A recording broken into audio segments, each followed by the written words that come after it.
Screw it. We'll just do it live. Hello, everyone. Welcome to the show. Let's get into it.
Oh yeah, this is Sci-Fi Snob, and this is the Toplofty Lounge. We're in for a smooth show for you today.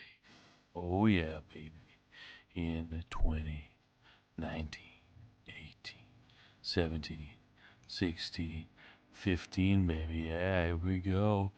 In 11, 10, 9. Oh yeah, baby. Here we come. 5, 4, 3, 2, 1. Let's go.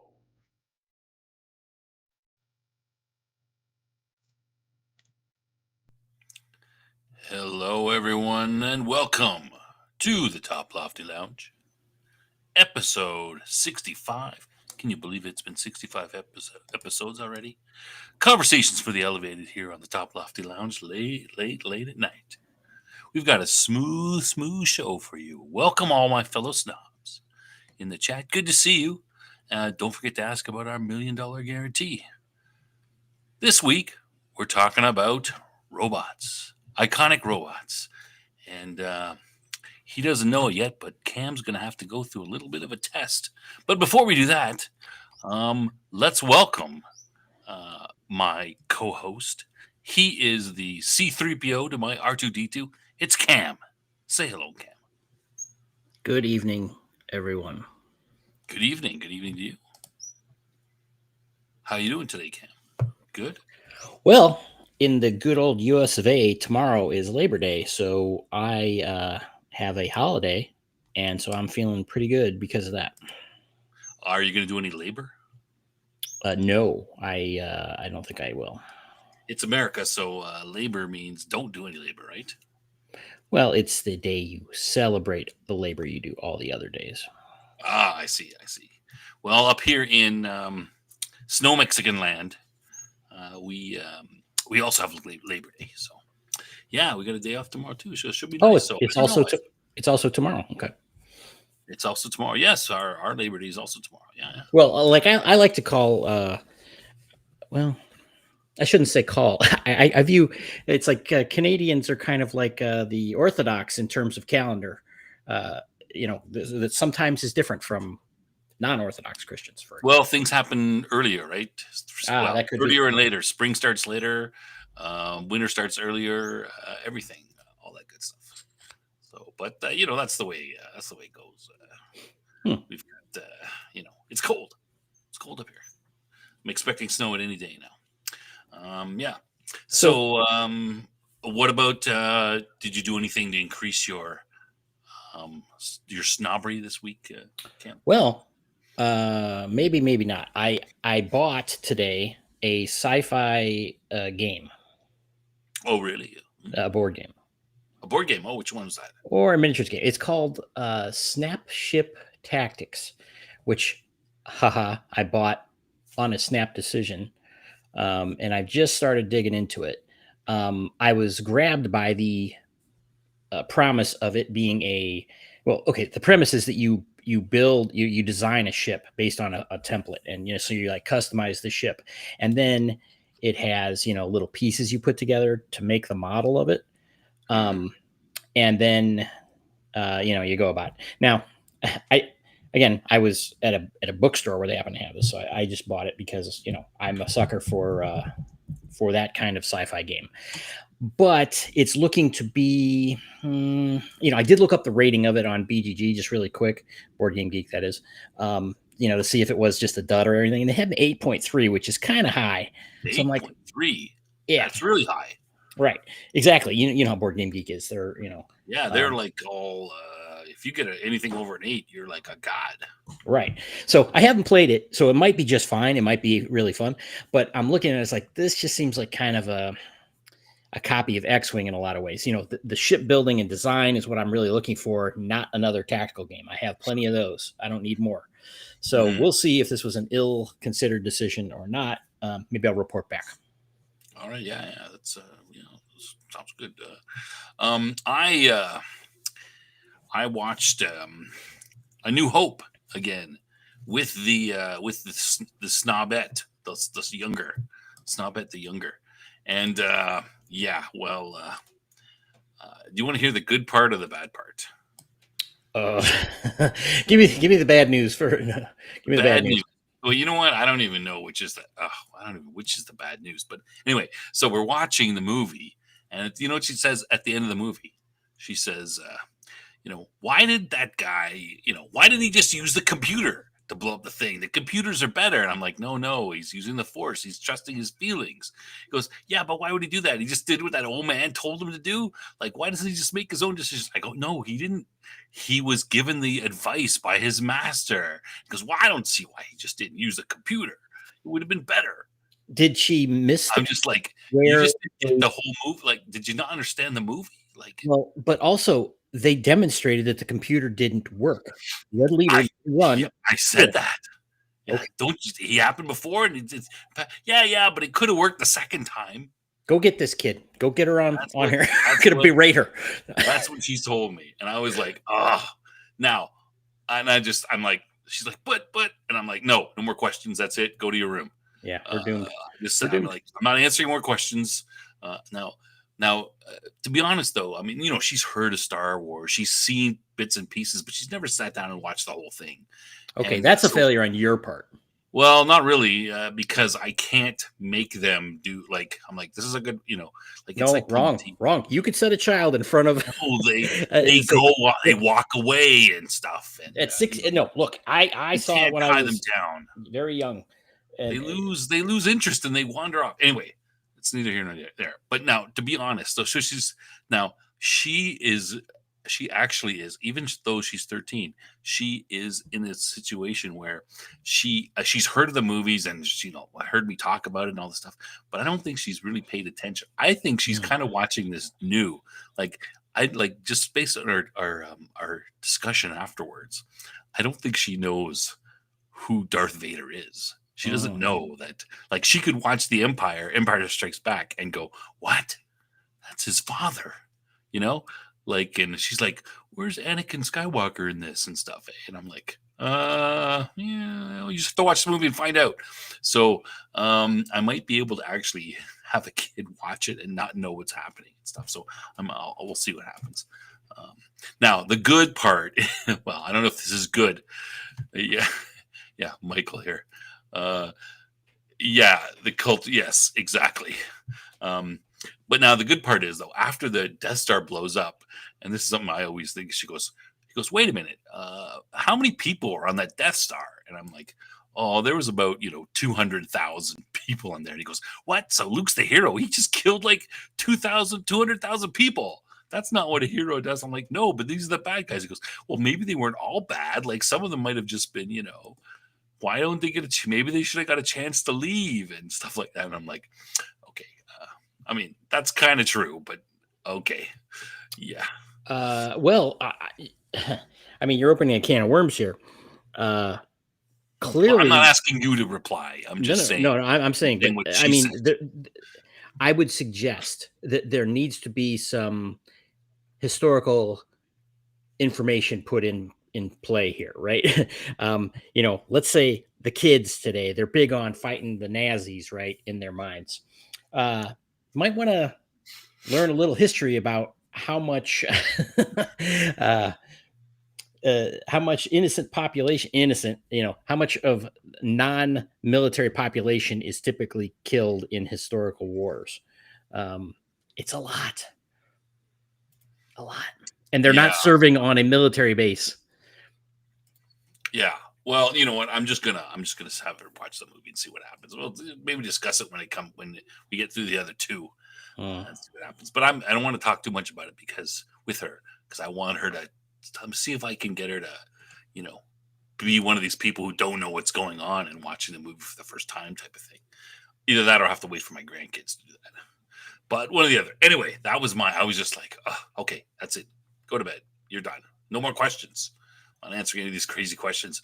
Where did Darth Vader go? No, didn't you see? I had to rewind it. Didn't you see? Look, the three guys they're about to shoot Luke, and then the Han Solo comes in, he shoots one of them, and they gets blown up, and the other guy panics a bit, and he hits Darth Vader's ship.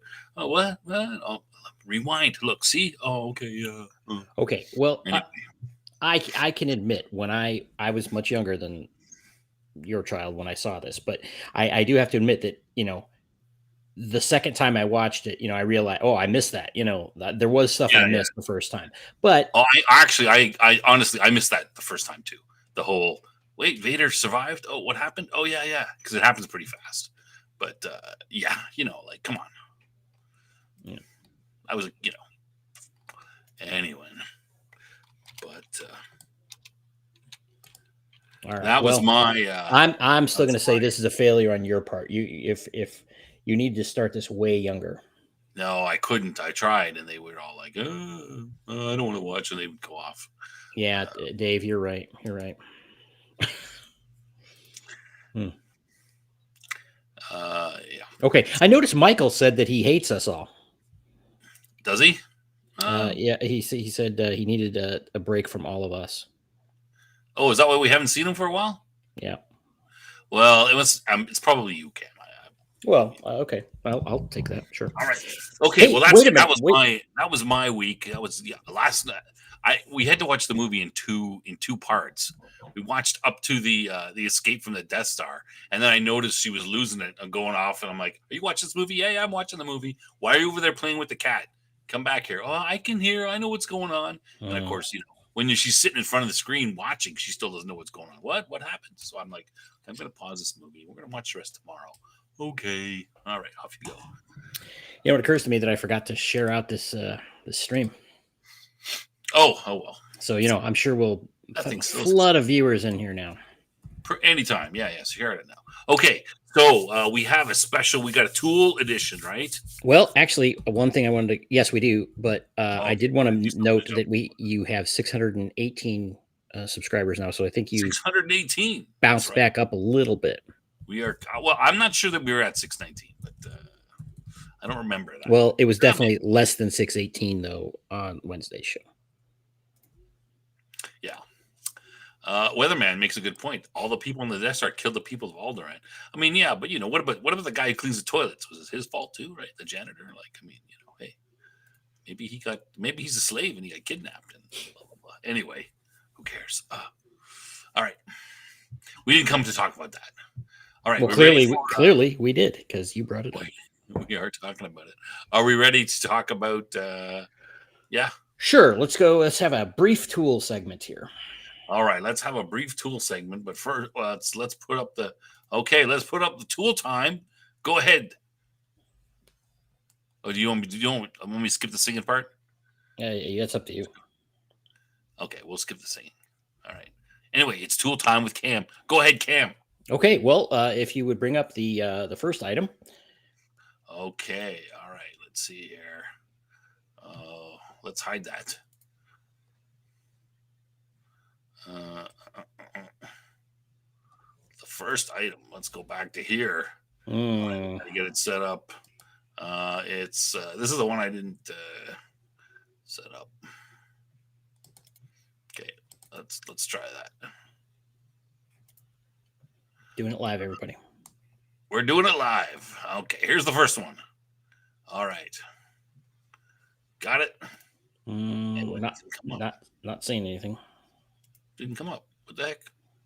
Okay, well, as you're bringing that up, I'll say We'll that get it. We'll get it. We'll get will it. be looking at. There we go. we go. There The we go. the Okay, let's try it. the Klein Tools Fast Bit True Grip Screwdriver. Ball style handle with quick release collar. Okay, this has been a sensation on the YouTube's tool channels for the last 2 or 3 weeks, I guess. It looks very cool. Yeah, and I got mine on Thursday, I believe, and so I wanted to rush in here and talk about it. And it is pretty darn cool. The people have been raving about it. People got the preview copies, and there's one tools channel I watch, Morgan's Maintenance, great channel by the way.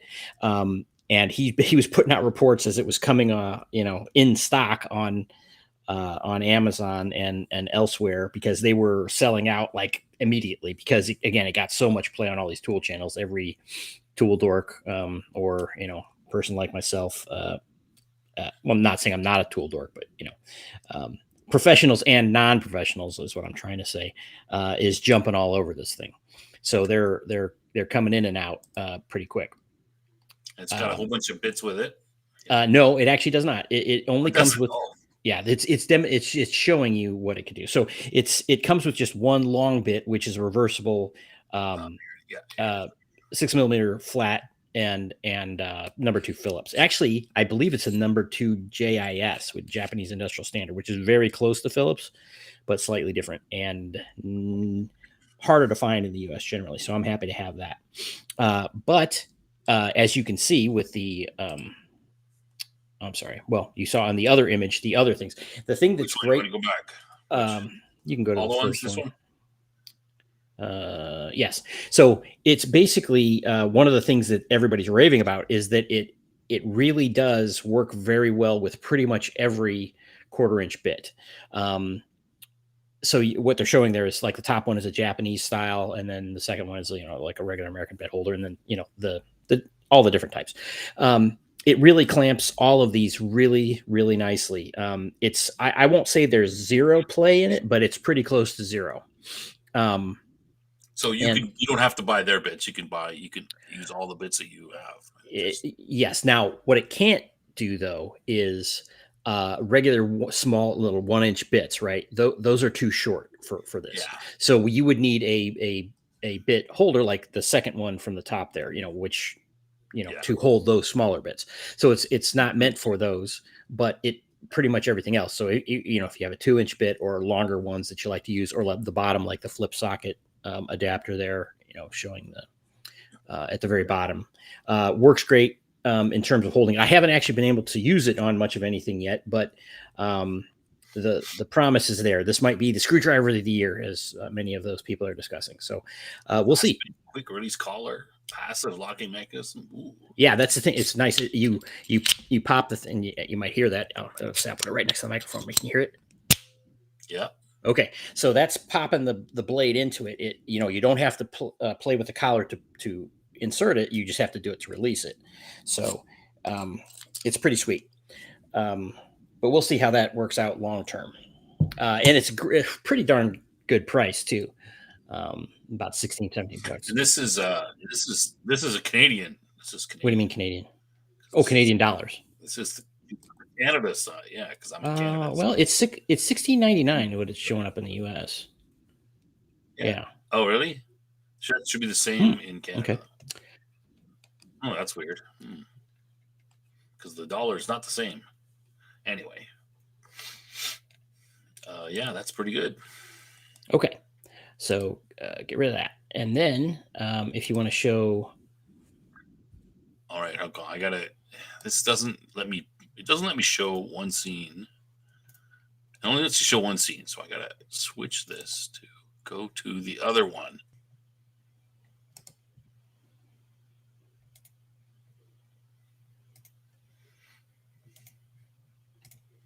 All right.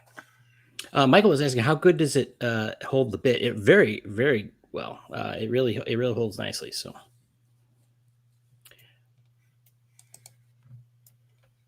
And the second one here is just something that there's another tool channel called Last Best Tool, which is really good. And he had one for this, where he's showing this, and this is more of a niche thing, and it's not really something I'm likely to use for its intended purpose, although I might. It's really the company does a lot of soldering stuff, so this is for soldering circuit boards or soldering wires together, that kind of thing.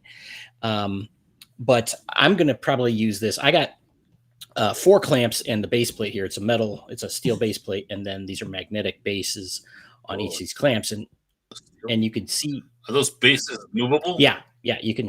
You can move them all around. Oh, so okay. So yeah, you can move them to anywhere, and like I said, I the one I have has 4 of them on it right now. But you can move them anywhere you like and turn them and twist them. And then you push down on the gold part there on the top, and there's just a little spring, and then you can hold various things. So this, I got this primarily for modeling purpose. Oftentimes I've had a need to hold model pieces or something together for gluing or whatever else. So that's just something I thought I'd show. It's pretty darn cheap for this thing. What is it showing at $20 or so, I think. It's not showing a price here, but that's probably because of the Canadian thing. Oh no, there it is. Option 1, $19.99. Yeah. Option 2 with these extra clamps for $22.99. And I don't know, that's like extra clamps for another $16, something like that. So that was actually what the affiliate link was for that other channel. So anyway, so there we are. And Jason has stopped in and says this is not a robot. No, but it is something that you might use to make robots. But that's right. We'll end this right here. Just a couple things. They both seem to be high quality items, so I would recommend them if you have any need for such a thing. All right. Right on. Okay, good. Okay, so we've got up to. Have we killed enough time? I think we have. We're up to 8 watchers. Did we say hello to everyone in the chat? Oh, I don't think we did. Let's get your comments up on there. Hey, everybody. Who's in the chat today? We've got James is here. Good to see you, Weatherman. Of course, Weatherman, our most loyal viewer. Dave is in the chat. Who else have we got? Michael. We haven't seen Michael for a while. Yeah, he's bored with us. I'm sure it was Cam's fault. Pretty sure. Oh, look at this. Android prejudice? No, it's smacks of racism. Well, this channel does have lots of racism, but it's only against meatbags. Only against meatbags. So, yeah, that's about it. Anybody else? Oh, Death Angel Shadow is in the chat. Hey, good to see you, man. Good to see you. Of course, we'll see you on Wednesday, of course, as well. Sci-Fi for Me TV. So Jason, we'll see him on Wednesday as well. Right on. All right. Well, we got 10 people in the chat. All the cool people are here. Probably a few hiding. That's fine. That's no problem. Is there anything we want to carry on with, Cam, before we... any administrative stuff we need to before we get into the I'll just comment that apparently anime or animation based shows are not very popular with our crowd. With our crowd. That means we're going to do more of them. The animation will continue until morale improves. That's right. Until you start to like it. Yeah. Okay. Well, you know what? We'll talk about what we've got upcoming at the end of the show. We've got. I've got. We don't have next week's show, but we got the week after. Yeah. Hey, well, just quick note. Death Angel Shadow. This is kind of a side thing, but he said he picked up Dragonlance Chronicles. I assume all 3 books in one volume. $18. That's a pretty sweet price for a classic, and in fact, the first, I believe, Dungeons & Dragons novels of all time. Are they any good? They're not the greatest novels of all time, but I love them. I mean, it's they are undoubtedly, it's a nostalgia thing in a lot of ways. They're not bad. It's a good read, but it's not like Tolkien. I mean, obviously, but it's a fun time. So it's real. It's a good time. All right. Okay. So we're gonna jump into the bulk of the show. Now, the way we're gonna do this is that I am going to. Cam does not know what robots we're going to speak about today. Yeah. Cam does not know what robots we're going to talk about, so we're gonna flash up the robots, and then we're going to talk about. We're going to still talk about them a little bit. Now, these are the ones I've picked them. Cam has no idea what they are. I asked Cam. I said, "Hey, um, is there any robots you want to include in the show that you like to include?" And he said, "Buzz off! Don't bug me. I'm busy." So, you get what you Well, get. that's actually fairly accurate. Snob usually lies about what I say, but he said, "Oh, here, check out this link," and I said, "Yeah, I'll get right on that." Yeah, and the sarcasm was dripping even through the message text. I could even tell. I was gonna grade back and say, sometimes that sounds like sarcasm, but I knew it was sarcasm, so I'm like, there's no point. He's gonna. If I said, that sounds a little like sarcasm, he would have said, no, duh. I said, yeah, I'm not gonna even bother. It saves us But both. yeah. But anyway, I think that my guess is that Cam will get pretty much every one of these, except there are two that I usually mix up, and you might mix those two up, but you might get them anyway. Like they're not, I just I don't pay attention as much, but I think you pretty much get all of these. So yeah, all right, we ready? Okay, so I guess we'll keep the chat up. The screen will be a little smaller. Yeah, it's not like they got anything to look at with us. That's fine. That's fine. All right. Okay, so my boys. Okay, so do we know who these Of guys course, are? in fact, mere feet from me, I have a couple models of these guys.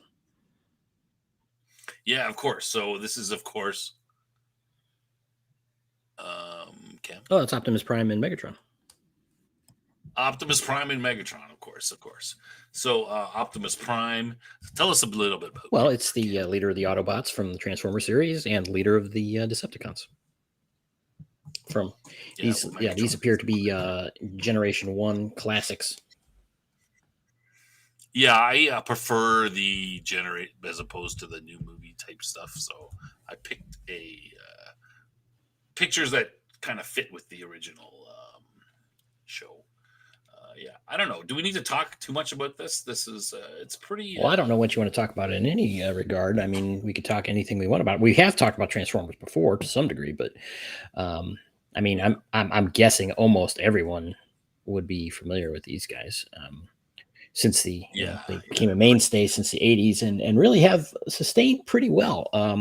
And they're enjoying, I don't know, I wouldn't say a resurgence. I mean, you had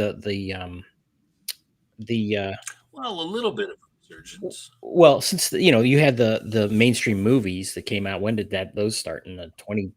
The Michael Bay ones have been going on forever. They did 6 of them, but then they kind of pushed away, and they've got the what's his name, the yellow guy. He had his own movie. Bumblebee had his own movie. They're kind of sort of going in a little bit of a direction. A different direction. I mean, it was a side story, I guess, but that movie, of all the ones that I've seen, had one of the best Transformer scenes in all of them, which was a very two very short scenes, but they had them on Cybertron, showing the a lot. They put a lot of the Generation 1 Transformers in there. It was really cool. Yeah. And then they went. Then they did they've done Rise of the Beast. Was that was a that was a pretty recent one. Yeah, 2023. But they did an animated one in between there, right? Oh yeah, Transformers one. Going to Transformers 1. So they've done that. They've gone a little bit. They got away from the whole. Transformers. They got away from the Michael Bay stuff. Bumblebee wasn't Michael Bay, I don't think. No. And then I don't know about Rise of the Beast if that was or not. I don't know. I did not see that one. Jason says there's a new line of G1 action figures coming soon. There's been a lot of they've been reissuing like the original ones in the last couple of years. Like classic 1980s style ones. That I think were exact copies. Sorry, go ahead. No, I was going to say it seems to me that it's kind of Transformers are kind of in a kind of a flux, right? They had all the Michael Bay style movies, and they kind of got away from them a little bit with Bumblebee, and then they did Transformers 1, and then I'm just not sure where they're going to go next. Rise of the Beast. Well, it seems it seems to me that the Generation 1 stuff is pretty resilient. They keep coming back to it. And there's been the what is it, Skybound Comics, I think. A couple, it's been maybe a year or two now, where they've re-released both Transformers and GI Joe, and they've mixed the universes, the Energon universe they call it. So there is a current, pretty popular comic series going on right now as well. Yeah. So they're it's kind of I'm not, it's a little bit like I thought. They like, well, with the Michael Bay ones is like they pushed out 6 Michael Bay movies or something like that. Yeah. 1, 2, 3, 4, 5, and then Bumblebee, and then they have. I think they're missing one on this, but anyway, yeah. So I didn't see Bumblebee myself. I should see it. I heard it was kind of a little bit different. It wasn't. Well, it basically, I mean, it didn't have a lot of Transformers. It was mostly Bumblebee. There were some Decepticons in there, but I'd say it is probably one of the best, if not the best. Yeah, that's what I heard.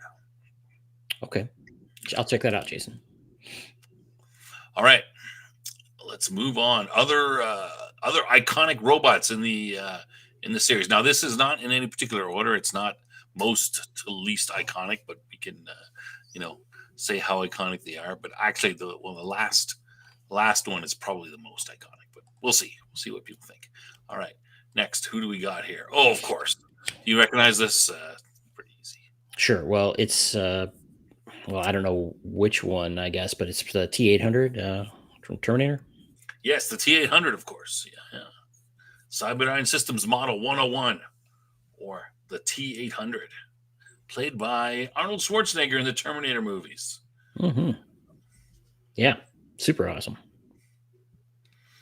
So, pretty basic, starting from the 82 movie, the Terminator. Mm-hmm. And then, all 6 movies and so, including Arnold and very others, right? Terminator 80, what did I say, 82? No, Terminator's 84.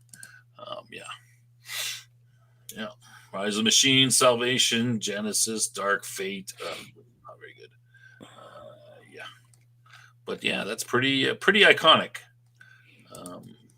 Pretty much anybody seeing that would probably go, yeah, I know that one. Now we're talking about just so everyone knows. Like I said, there was no no prejudice here.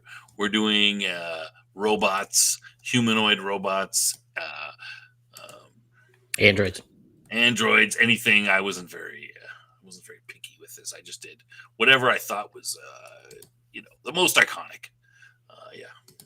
All right. Anything anybody want to say about good old Arnold?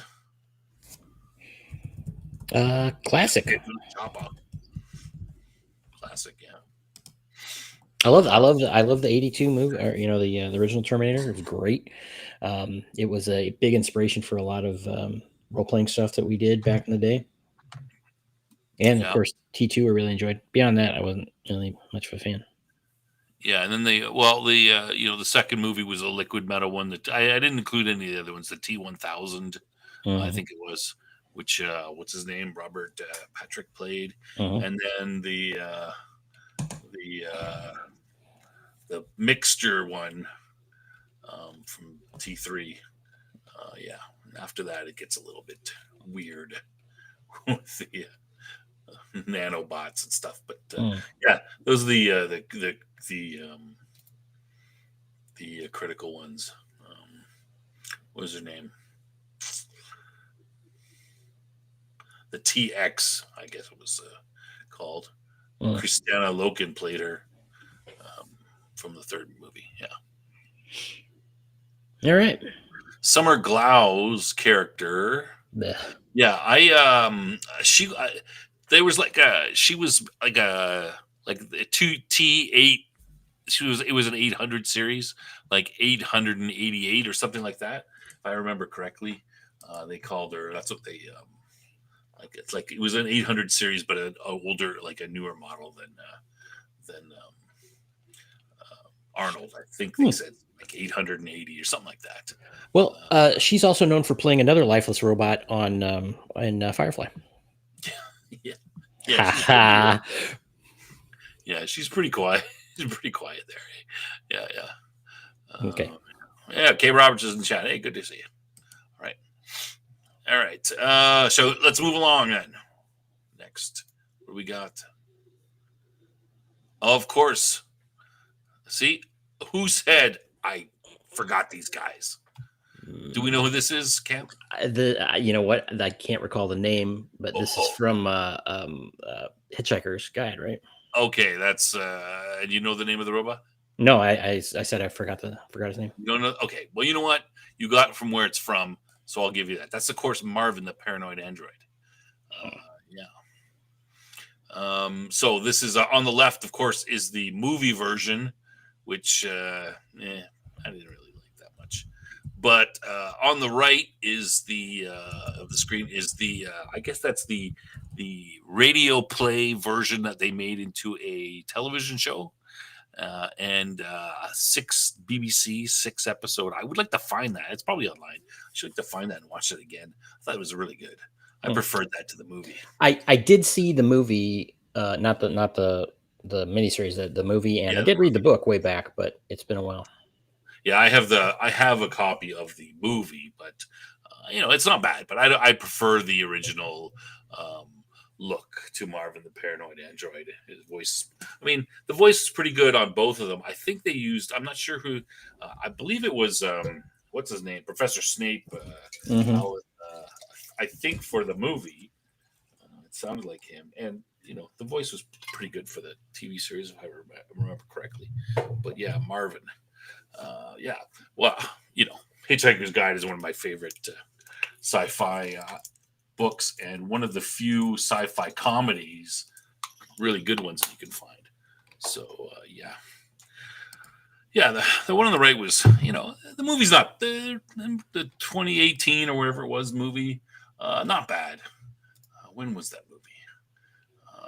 2016, something like that. But it's not bad, but the original is better. True. Yeah, let's go. Yeah, Rickman was the voice. Yeah, Jason confirms I was right. That was kind of a guess. I'm like, I think it sounds like his voice. Yeah. Marvin the paranoid android. Yeah, great. Some great quotes from him. From the book and the movies. Hey, I think you ought to know, Cam. I'm feeling very depressed. Okay. Okay. All right. Let's. All right. Next one. Okay, should be able to get this one. Oh, this is Roy Batty from Blade Runner. Yes, Roy Batty from Blade Runner, of course. Very good, very good.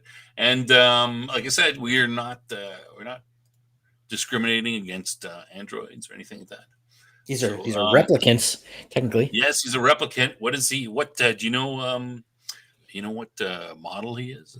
I don't remember that. I remember that he was a military model, though, as I recall. Yeah. He's a Nexus 6, of course. Yeah.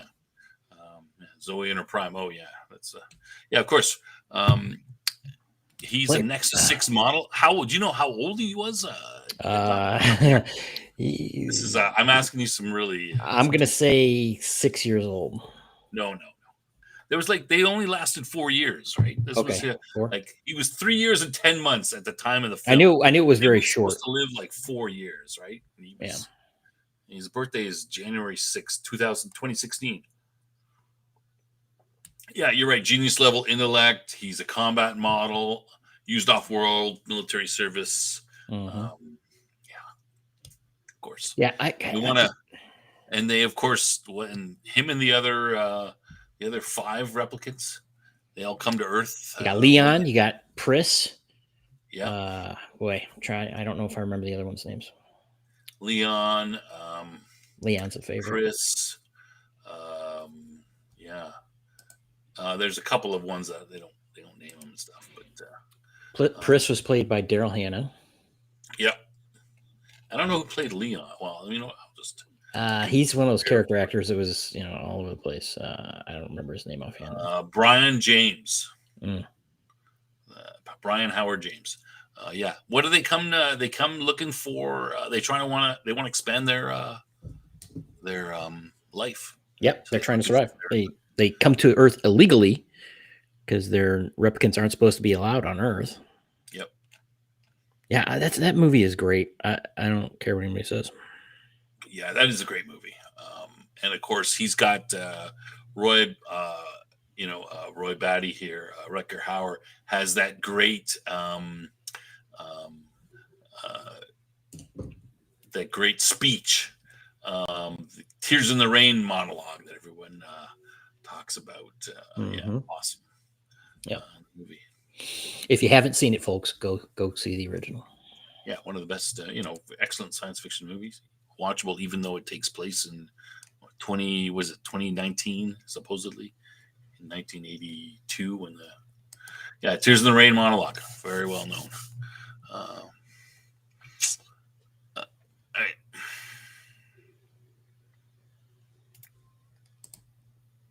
right. Bender, of course. Bender, yes, of course, everyone recognizes Bender. Do you know what nationality is Bender? I don't. Is he Canadian? I don't think so. Oh. There's some back and forth about it, but basically, I mean, his last name is. You know what his full name is? No, I forget. Well, he's a bending unit 22. Uh-huh. That's what his is. It's a bending unit number 22 is his. I guess there was 21 versions before or whatever. But his name is Bender Bending Rodriguez. Yeah, that's right. So he kind of gives off a little bit of a Mexican vibe, eh? Hey, yeah. Baby. So I think they're trying to say he's like Mexican. Weatherman got it. Now he was built in Tijuana, Mexico, so there is kind of a hint. And then I think he's got there's his counterpart, his nemesis, which has a little beard. I forget his name, but he's like really swarthy, and he's very charming to the lady robot. So it's like Bender's nemesis. I remember Roberto, who was the stabbing one. Oh yeah, I thought about putting. There's a lot of Hedonism Bot, another great one. Yeah, Hedonism Bot, and of course, well, I was going to put the three most iconic ones from. I thought I'd focus on Bender, but the three most iconic ones is I think the Devil. Oh yeah, and then the other one is the guy who does the soap operas, All My Circuits. Oh right. I forget his name, just escapes me a second here. But those are the two most. Those are the other ones that are most. Man, I gotta tell you, the first 3 seasons of that show were absolute hilarity. Yeah, but there's oh yes, Flexo. Weatherman. Flexo was the name of his. He's always like, oh, Flexo, and he's basically Bender, but he's got a little Van Dyke beard. As his nemesis. Yeah, of course, but Hedonism Bot and the Stabby one is also one of the. These are. I like the sexy girl robots. They're always super, 50s sexy with the big hips and the come hither look and stuff. Yeah, the Roberto and the stabbing still comes up as a joke, a running gag with my friend. Oh yeah, yeah. Great show. Hedonism Bot too. Hedonism Bot. Great show. I have a couple of the movies, that they put out after the show ended for, I don't know, the first time they put out a bunch of these movies, which they did cut up into 4 parts, and they eventually showed on TV and stuff like that. Mm-hmm. But, there's a couple of them. Yeah, I do have some of the other stuff on DVD, and I've seen some of it, but I've never finished all of it. Yeah, pretty good show. Pretty biting, satire wise. All right, let's move along. Oh, this is Jetson's Rosie. Rosie the robot. Yeah, you got it. I don't remember much about Rosie though. I mean, I remember seeing the show, but Yeah, well, she was. I mean, it was kind of a. She was She was the salty. maid, She was always salty. a little bit salty. She was the maid and the housekeeper, so she wasn't. I mean, sort of secondary. Keeping Um, Leroy in line. what do they do? They had the. She was basically a. All right, let me see. Let me just see here. Voiced by Jean Vanderpyle, American voice actress. Who's voice of Wilma of the Flintstones, as well as Pebbles and Rosie the Robot. Mm. She's done her for Rosie for just about everything here. Rosie was she had a bit of a. She frequently calls Mr. Jetson Mr. J in a Brooklyn accent, which is a nod to Hazel the maid from the TV sitcom Hazel, who called her boss Mr. B. Yeah. Yeah, he gives model numbers XB500 in the first episode. That's what she was given. She was actually outdated when introduced, and there was a couple episodes that focused on her obsolescence. I didn't really see much of the Jetsons when the TV show came out for whatever. XB500. Look at that. Weatherman, did you get that before I read that? Jeez. How do people know this stuff? They probably look. You're looking it up. Are you cheating? No. I mean, I'm cheating, but yeah. Rosie the Robot. And of course, you've heard the Jetsons Flintstone theory, right, Ken? Yeah, I remember hearing something about that. You did? You hear what is the Jetsons? Well, was it that the Flintstones was actually a post-apocalyptic thing after the Jetsons? Was that it? No, it was it was a split. It was like the Eloy and the there was a split between them, and yeah, there's a the rich people all went up and they live in the sky and they look down at the well, so kinda. Yeah, kind of. Yeah, they look down and they've all devolved into the Stone Age, which is why they know what a dishwasher and a washing machine is, but they can't make them, so it's like they use animals to do it for them. Right? That's the theory. Yeah. So yeah. All right.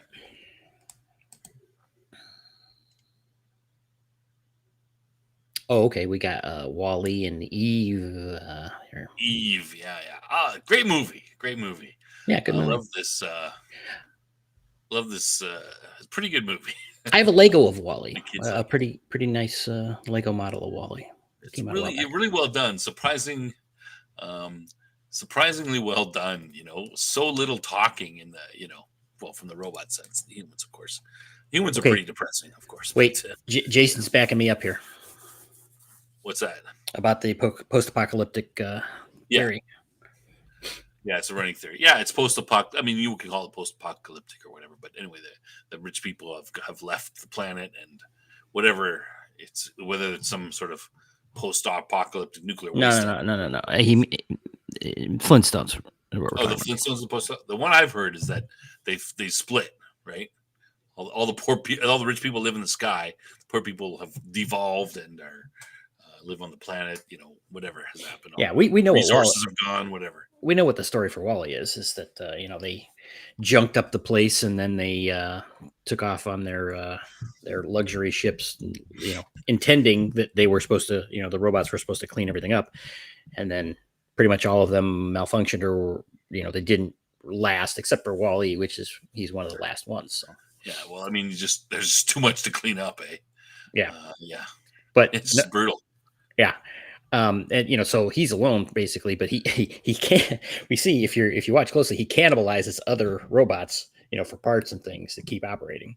Yeah. He can't. Yeah, and that might be the reason he survives, but it's not. It appears that he doesn't. It doesn't like he kills them. I think they're already. I think they're already defeated. Yeah.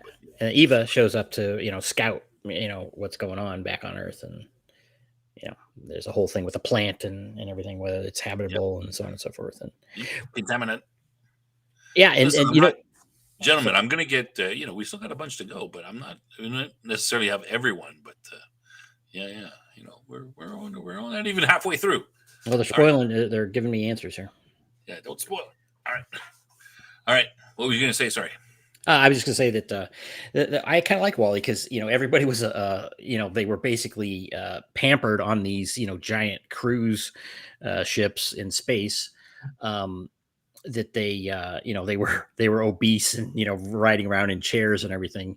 But the nice part about the story is that when they found out that Earth the robots were trying to prevent them up in space, keeping them from coming back to Earth because it was like they're going to protect humanity or whatever. But the people actually wanted to come back, and at the end they did. And even though they were wildly out of shape and things, they were uh, Yeah. motivated to retake Earth and get back to where they're supposed to be. I like how when they're going on the cruise ship and they're like, we've even got these chairs for grandma and grandpa who can't walk anymore. Blah blah blah. next thing you know, everybody's in the damn chairs. Right. And then the other thing is they show all the different captains of the ship. There were a bunch of ships, but we just see one of them. And the captain is like kind of a normal fit guy, and then you see the portraits of them through time getting more and more unfit. Yeah. Well, I just spoiled it for you, Weatherman. Oh, I'm sorry. Yeah.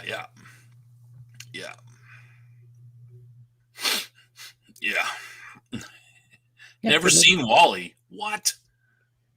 Oh, Weatherman, you should. It's actually it's a good movie. Even it is for kids, but it's you'll enjoy it as an adult even. Yeah, well done. Lots of little jabs in there. Just some jokes and stuff. Yeah, highly recommend. Yeah, back before Disney went to hell. Yeah, back when Disney could make a good movie. Yeah, it's a good film. Great. Yeah, see it definitely. Borrow it from the library for free. Yeah.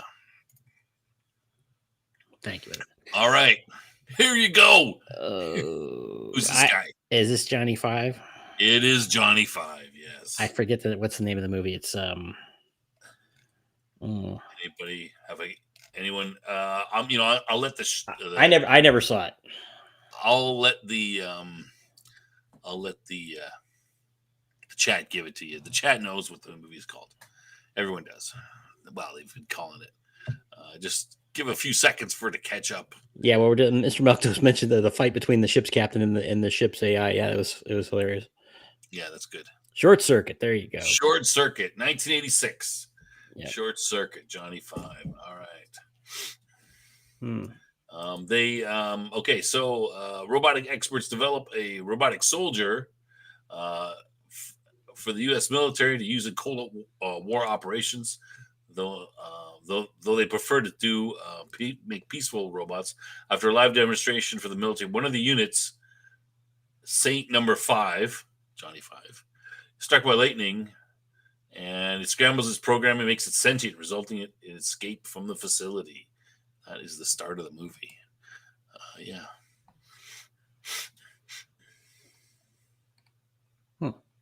Number 5 is alive. He becomes sentient. Yeah. Who's in it? Tim Blaney, Ali Sheedy, Steve Guttenberg, of course. Some of the more famous people in the movie. Number 5 is alive. Yeah. What did I say? 86? 1986. Yeah. Fairly well known. And maybe Not better left not known.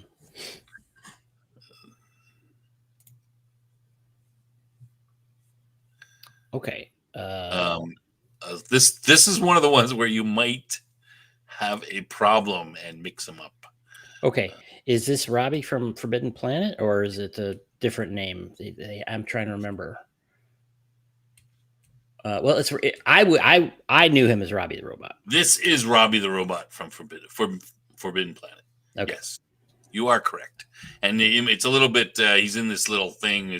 Can't see his bottom legs. But yeah, I'm trying to. He's been in a lot of things, though, right? I mean, back in the day, because I don't think Forbidden Planet was where I saw him. Okay, probably the first time I saw him was in the Star Wars album, which was basically kind of a making of Star Wars or background. One of these things that came out way back when the original movie came out, and they had different robots and things too. So I'm probably that's probably the first place I ever saw him. But Yeah, then that's just the top. Is the bottom? He's got the legs. but he's been hasn't he been in more than one thing though? Yes, you're Okay. right. Okay, so because the cost to make him, he was used by MGM in The Invisible Boy, 1957. He became sort of an iconic robot used in any type of thing. Um, Episodes of The Gale Storm Show, The Thin Man, Columbo, The Addams Family, and Lost in Space. Okay, I was gonna say that. Battles. I was gonna ask about Lost in Space because that's I watched that show a lot when I was a kid, so I might have seen him there. You might have seen him in The Twilight Zone. Rod Sterling used a bunch of stuff that was originally created for Forbidden Planet, including Robbie the Robot. So let's see. He appeared in 3 episodes of the series' original run. One for the Angels, Uncle Simon, and the Brain Center at Whipple's. That was listed. So what else? They've changed him a little bit. He was they altered him somewhat and used him in A Man from U.N.C.L.E. He appeared in Mork and Mindy. One episode in Mork and Mindy. It's been used. He's got a cameo in Gremlins. Some 2006 commercial for AT&T. He's in the Hall of Fame. Yeah, cool. He's in Gremlins.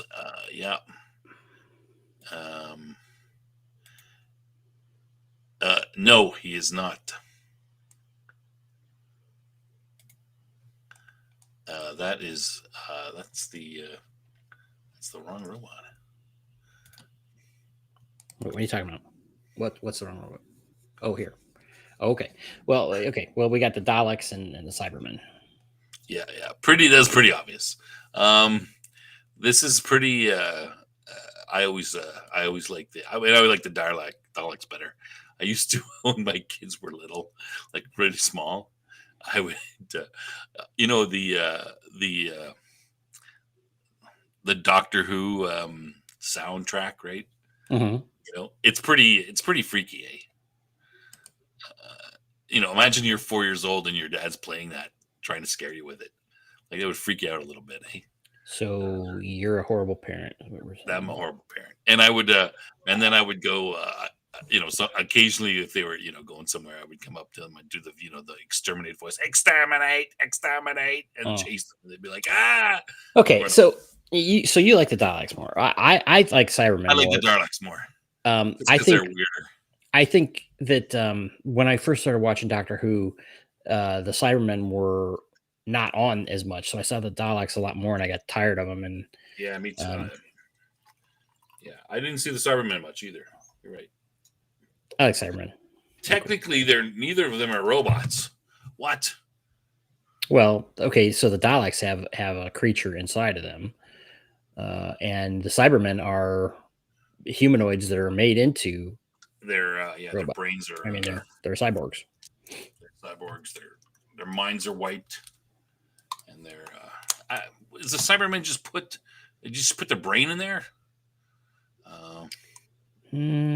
I thought it was the whole thing, but I can't be sure. Outpost Nerd says stairs, national name of the Daleks. Yeah, until they made him fly. Yeah. Stairs. I like it. You've seen the original, the old Doctor Who's. It's like a plunger on the end and stuff, and you can. What's the creatures in the Daleks? I don't.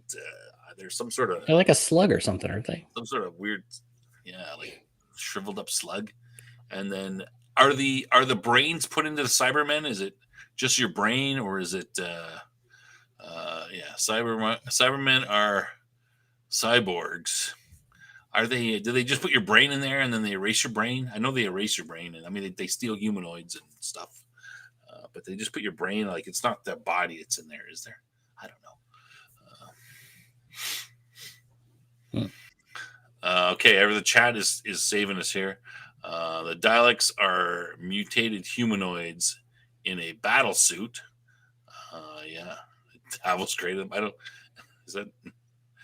Are they big though, Jason? Are they like fully filling out the inside of that? The No, Dalek model? they're not completely in there. I saw an episode where they open it up and there was some, weird looking shriveled up something in there. Hmm. So brains are more depending on the Cybermen, says Outpost Nerd. Yeah, all of these, especially the Cybermen, have gone through a lot of, changes and stuff. I mean, the Cybermen look different all the time. Yeah. Which came first, Davros's wheelchair or his hover chair, or whatever, or the Dalek's lower half?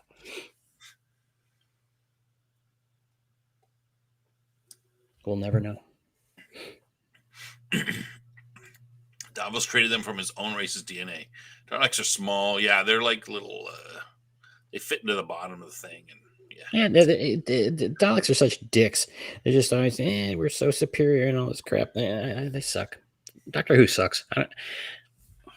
Old Doctor Who might have been good, even up through some of the modern stuff, but it is a trash thing at this point. Don't take Cam's opinions out on the show, please. Just take it out on Cam. Everybody here knows this. Pretty sure. All right. Let's move on before we get into more trouble. You recognize this guy?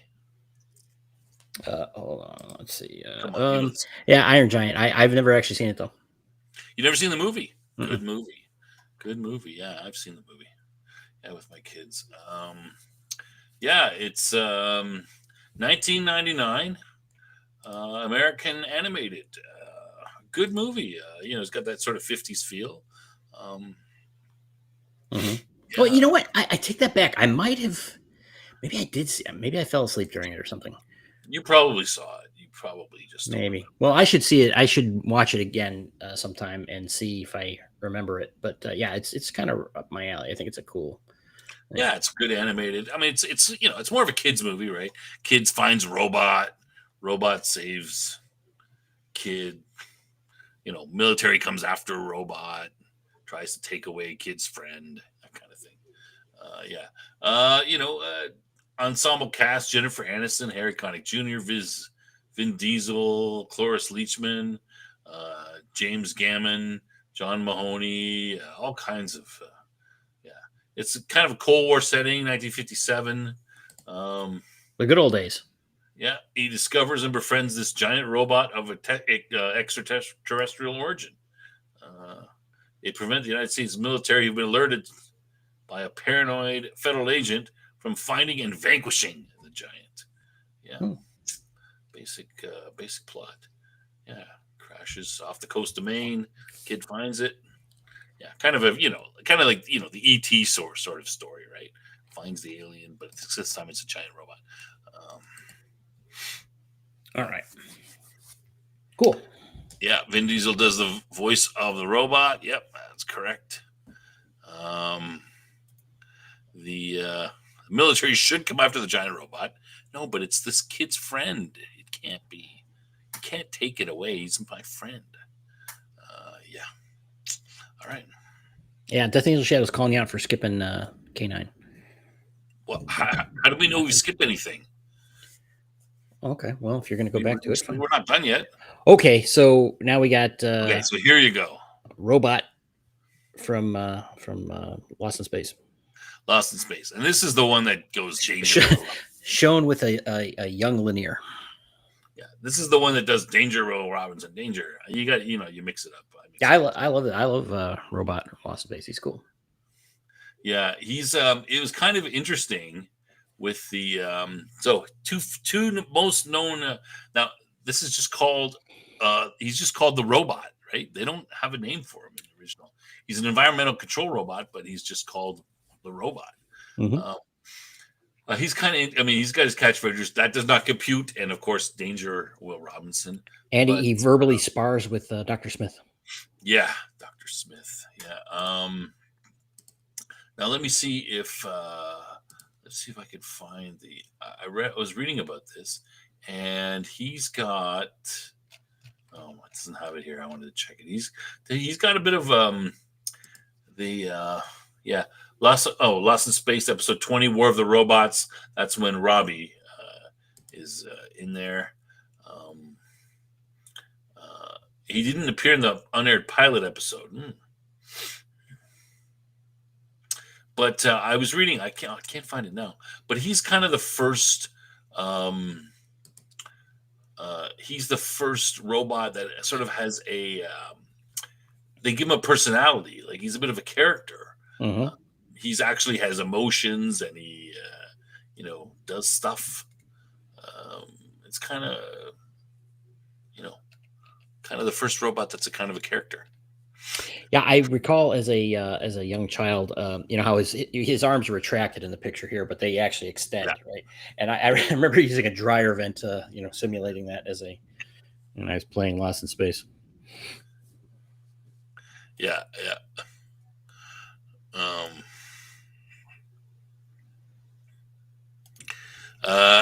Yeah. Lost Pilot for Lost in Space is very different from the show. Less campy. Smith was dangerous. Yeah. Well, he's a trader, right? I mean, he's an actual trader. Yeah. I mean, I saw in the movie with the guy from Friends there, Joey. Yeah, Smith is a trader. He's like, Well, I think, I'm saying Jason's talking about the pilot, from way back. The original. Yeah, I think he was a trader in that too, wasn't he? Yeah, I believe so. He's silver. Yeah, I think he's silver. But some of it is black and white photos that I have, so I'm wondering if that's. Yeah, I wonder if this is color. Is this just colorized? Because there were color episodes of. I mean, it started out black and white, but then there were color. This picture could be colorized, like the. Sometimes when they colorize stuff, the colors are a bit garish. But, yeah, it was great velour as so far as the eye could see. Smith is a murderer. Yeah. Yeah. So these are the two I thought you might have trouble with, Cam, between the robot from Lost in Space and of course Robbie from Forbidden. No, man, these guys were both. I get them mixed up sometimes because some of them were on different. Like I said, Robbie was on this show when they fought, so it's easy. Yep. So I'm knocking it out of the park so far. You get them mixed up. I don't think you have any trouble. Okay. Well, we got RoboCop here. RoboCop. All right, that's pretty classic. 1987 film. Paul Verhoeven. American science fiction action film. Of course, RoboCop is a cop who's damaged in the line of duty and injured. You call it injured. Severely injured, and then turned into a cyborg for the mega corporation Omni Consumer Products. Yeah, of course, great film. Peter Weller as RoboCop, of course, got a great voice. Nancy Allen, Daniel O'Harely, Ronnie Cox, of course, Kirkwood Smith. Who could forget Ronnie Cox and Kirkwood Smith? I mean, they're great team. Yeah. Oh yeah, Ronnie Cox. Love him. RoboCop is not a robot either. Well, no, he's a cyborg. Like I said, we used a very, very. He has robotic parts. There's, we used a very open definition. We didn't want to.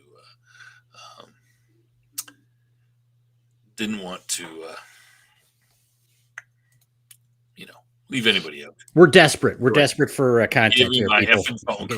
Cut this guy a break. All right. Or don't rip him, shred him. That's right. Do what you want. We don't care. All right. Of course, there was a pure robot in the show, in the movie. Oh yeah. Do you know what the? Yeah. I do. It's the ED-209, right? ED-209. Wow, very good. I didn't think you'd get that, Tom. What does ED stand for? I don't know. I'm going to say something defense, though. Enforcement droid. Okay. Series 209. Yeah. RoboCop was okay. So back in my younger days, we, as I've mentioned several times, I was big into role playing and various sci-fi things. So Blade Runner, Terminator, RoboCop. These are all inspirations that went into that. Yeah, great movie. Yeah. Yep, this is a robot in it. ED209. Yeah. Listen, I looked it up. I cheated. I didn't remember what his designation was offhand. So, yeah. Yep. ED209. Pretty iconic from the movie. And of course, a little taste of the future for the rest of us, eh? Mm-hmm. Let's not get into that rabbit hole today, but yes. That's right. All right, what do we got? All right, can you get from this? Oh, it's the HAL 9000. HAL 9000, of course, yeah. Now, who I love. yeah, go ahead. Oh, I really like the HAL 9000. Yeah. I'm sure we're about to get it in the chat. They're going to say that HAL is an artificial intelligence. It's not a robot, right? I don't know. He was integrated into the Discovery, so he controlled control things. Yeah, I mean, he literally controlled the pods and such, so he could. Yep, open and close things, turn stuff off. Yep. And what does HAL stand for? Heuristic algorithmic Yeah, you're right. Logic. Heuristic programmed algorithmic computer. Sentinel sentient artificial intelligence. Mm-hmm. Yeah, you got it. Yep. Love it. Okay. You know when HAL became operational? 1989. 92. In Urbana, Illinois. Yeah, I knew that. I knew that. You should. Why didn't you ask me that? The University of Illinois Coordinated Science Laboratory. There's so much backstory to some of this stuff. Yeah. Where all of them were built, I guess. Oh, Mr. Milk Toast allows it. Yeah. Listen, we're being very liberal here. Very liberal with the what is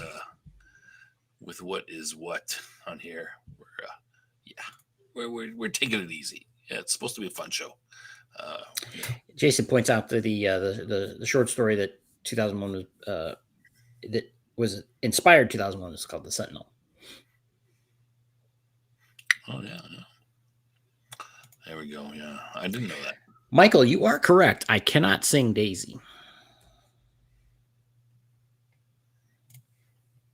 Okay, we're getting near the end here. Well, this is Data. Yeah, it's Data. Yeah, But he points out. I may have missed it, but did they talk about Data? See, look, see that? Look at that. There you go. Right on time. Nerd or what? Data points out that he is not a robot, but an android himself. So we should at least note it. Yes. So just we have to, as part of our. Yeah, I wasn't going to. I mean, I wasn't going to include Data, but I got a request for him. So, yeah, but he should be included. I mean, he's pretty iconic. Okay, well, wait a minute. Just a quick side note on this robot versus android thing. When we were doing some of the earliest shows, we were looking at early sci-fi and so on and so forth. And the term the term robot was first used, but it was first used to describe something that we would call an android, which is strange because today we would say an android is basically a humanoid, robot replicating humanoid version of a robot. Yeah. Right. And a robot would be more mechanical, machine like. But then apparently, but then it's a question of how humanoid is humanoid. I mean, obviously, androids like Data, which look very human, Roy Batty, those ones are obviously, androids. But look, if you look at some of the Boston Dynamics robots, which are human shaped, but they're not, you would never mistake it as a human for a human unless it was really, really far away. Maybe then. Well, if judging by when does a robot become an android? That's a good question. Because you got clankers that are humanoid shaped, but clearly not human features. Yeah. But if history plays out, the robot, the most common robot, will be defined by, let's say, human passions. same Oh, no. as VHS, and No. you know, yeah. Yeah. I mean, I would kind of generally agree that androids are more human shaped. Uh, was Deckard a replicant? Apparently, he Apparently, he was. was. Yeah. Look at this. Everybody's getting ahead of themselves. Where's Ash, Bishop, and David?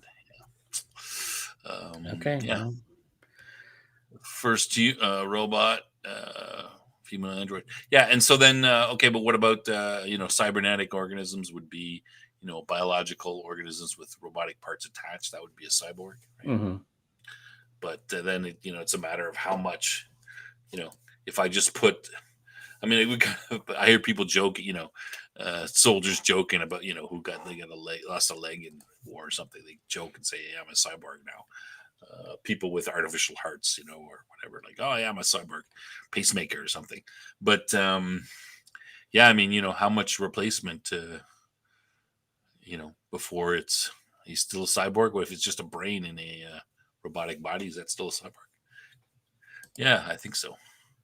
Cylons. I don't think the Cylons have any bio. This. Well, Oh, okay. the new Cylons. Yeah, go ahead. Okay, well, I believe in the original Battlestar Galactica movie, there was something, stuff that was cut out for the TV version, where they were also like a lizard-like creature in the robot bodies. Uh huh. The original movie, you mean, from Yeah, the yeah, 70s, late 70s? yeah. Now, if I remember correctly, from the 2000s version of Battlestar Galactica, there is later on in the seasons, they capture I think it's when they capture the ship.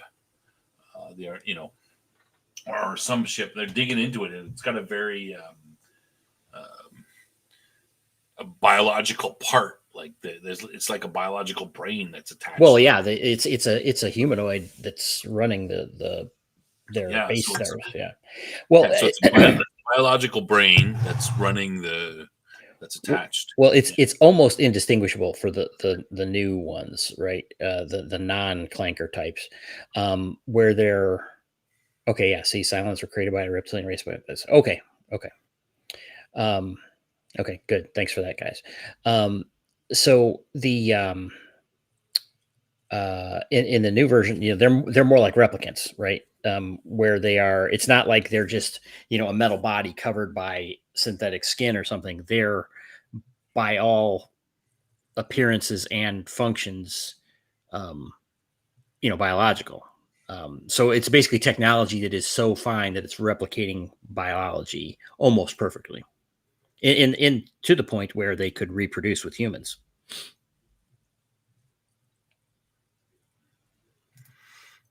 So what do you think about that? Okay, so Michael's got a good, going back a little bit, it's a good sort of definition of, yeah, I mean, a robot could just be like an arm and, that's welding something in a factory, something to something else. Androids are made to emulate unnecessary human functions. Yeah, they're kind of made. Yeah, that's kind of the difference. Some silence that look different. Now, were the silence in new Battlestar? They were invented by the humans. That's my Well, understanding. okay, there's a whole circular thing that goes on there. Um, that um, well, it's just kind of a long discussion, but Yeah, they kind of went back. They kind of went back and forth, actually, because they, at some point they, the humans made them, and then they revolted, and then all that were left were Cylons that then evolved into human form, and then they revol- then they built the clankers again, which then killed them, and then they came back. It's a big thing. Yeah, the Silent Raider that's what I was referring to earlier. The Silent Raider had an organic brain because they dig into it and they're like, "What is this?" Like they don't know what's going on. Yeah, but again, those they mix those in. It's what's organic is really not. They They imply that, well, the implication is that the Cylons um, are mechanical, but they're so advanced that you can't tell, and they do everything they mimic biology like 100%, right? right. So it's kind Well, of okay, so yeah, where do you draw? I guess the can't question tell comes the to difference. where you draw the line in what's Yeah. biology, and who was it? Was it Outpost Nerd or someone below said about the Cylons for the modern version that um, so spoilers if you haven't seen it for the end of the show in we're all in supposedly us in modern day Earth are descended from Cylons. Um, Well, from the humans. no, from Cylons. No, That from the humans. no, we are because Hera, who was a half Cylon, half human, is the mitochondrial Eve of for today Well, wait a for second. us. Cylons, the humans land on this planet, and they decide they were going to start building everything, but they decide there's a group already there.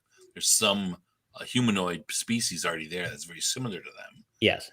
and they figure that they can intermingle, and they decide instead of bringing our technology, we're going to let ourselves devolve in a sense. We're going to just intermingle with these and just carry on from there.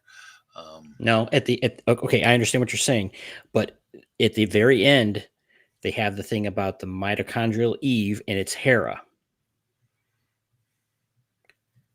You're talking about the new, Yes. the original and new. Okay, well, you're getting. I don't remember that, and you're getting a lot of No, no. pushback. Okay, Outpost Nerd. In the next episode, you can provide your evidence of that. That's There's what a it was. lot of pushback from the. I mean, my understanding was, yeah, they're on the they're on Earth, they're on a planet, and then we jump 125,000 years, and it's modern day. Yeah. Well, it would be implying with that that there was that this was before there was a bottleneck of humanity that basically where we almost were all extinct. Um, Well, there's already humanoids on the planet right there. The Battlestar people are landing on the planet. They're looking around. They're yes, like yes, they're there were. talking about building a city and stuff, and then they change their mind and they say, "Hey, uh, let's just go with these guys." Hold on, I'm trying to look this up so we can move on to something else, and I'll get back to it. Yeah, yeah. All right, we're nearing the end. Oh, okay. Here we go. I didn't include David. I just included Ash and Bishop. We're talking about iconic. I don't know. We can argue and say is David iconic. Uh, I mean, I think Bishop and Ash would be. Okay, so I'm sorry. Yeah, Bishop and Ash, you spoiled it. I could have answered those two. I don't know if Of I would have course, remembered David. Just a quick check. David is Fassbender. Let me address You would this. you would you don't know you wouldn't know David Cam I probably wouldn't have remembered his name. Michael Fassbender. This is just a quick search on the Battlestar Galactica thing. Let me finish this up. So it's at the end of Battlestar Galactica 2004. Hera Agathon is heavily implied to be the mitochondrial Eve of humanity. In the finale, Daybreak, it's revealed the story takes place 150,000 years in the past on our Earth. Hera is the hybrid daughter of Sharon Agathon, Athena, and Carl Hilo Agathon. Is shown to be a key figure in survival of both human and Cylon legacies. The epilogue suggests that Hera's DNA is the common ancestor of modern humans, as archaeological evidence in the show points to her mitochondrial lineage being the root of humanity's genetic tree. While not explicitly Eve, the show strongly positions her as the genetic matriarch of humankind, tying her to the concept of mitochondrial Eve, a real-world scientific term for the most common female ancestor of all living humans. That's exactly what I was referring to. So you can agree with that or not. Anyway, okay, sorry. Here we are back to these. What do they call these guys in here? Are they called replicants as well in the Aliens universe? Um, they are androids that are taking company puts them on all their ships. Yeah. No, Outpost Nerd, you didn't listen to what I just stated there, which was, again, the latest common ancestor being Hera. It doesn't mean there weren't other humans. We obviously saw that, just as well as the other non-Cylon humans that survived and mixed with the natives of our Earth. But apparently, it all flows back through Hera if you follow the mitochondrial Eve theory. It doesn't matter. There's still her as the common ancestor. All right. Jeez, let's move on. we're not here to fight over the whole Bishop, Ash, David, Hyperdyne Systems, they're made by Hyperdyne. They are androids that are placed on the ship. Bishop prefers to be called an artificial person. Yeah. I prefer the term artificial person. Yeah. Well, okay. So obviously, in the original Alien, we didn't know this, so that he was, that Ash was, until he basically turned on him. So then, and then Bishop, we learned early on that he was, and that freaked Ripley out because her experience with Ash. Everyone else knew, right? But she didn't know that.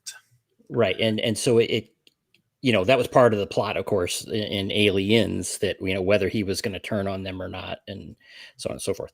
And then I think later on, I don't remember. I think in Alien 3, they actually had it that he was kind of working against them in some ways or something, or he, because remember, he was torn apart, and I think she revived him and questioned him or something. And he was, working for the company in some way, something nefarious. Well, they're all, they're programmed by the company, so they've got they've got other directives that are on there. They were, that they can, who knows what? That's why Ash goes quote crazy, but no, he's just following directions by the company to preserve the, the xenomorph, right? Right. So that's why he breaks quarantine. Yeah. Incidentally, just a side note, I'm hearing mixed things about the current Alien. Was it called Alien Earth? Is that right? That's going on FX. I've heard some. I was kind of interested in it. I've been hearing some really bad things, to be honest. I've heard. I don't know. I have not seen any of it, so I don't know. But they are they go back and forth. But or other people have different opinions. And again, we're in this weird area where people just knee-jerk hate something or knee-jerk like something, and I really don't know. But I do have a question. It's like, well, how is this happening? Because it's way before, or it's still before Alien in the timeline. I think that Alien Earth takes place, right? So I don't know that much about it, but it's like, well, the whole point. I think the whole point of Alien was that this was something new that they hadn't encountered before. But maybe who knows? Maybe they have some explanation for that in there where they, it's hidden from the public. Dave might have seen it. I've been hearing. I've been listening a little bit to the the big pop culture guys, and they're just destroying the show. That it's the stupidest. Like, it's the people in there are so stupid that they don't deserve to live the way that they're doing stuff and that sort of thing. But some of them are ripping it apart, saying this is like, who wrote this? It's just dumb. There's like children in it, and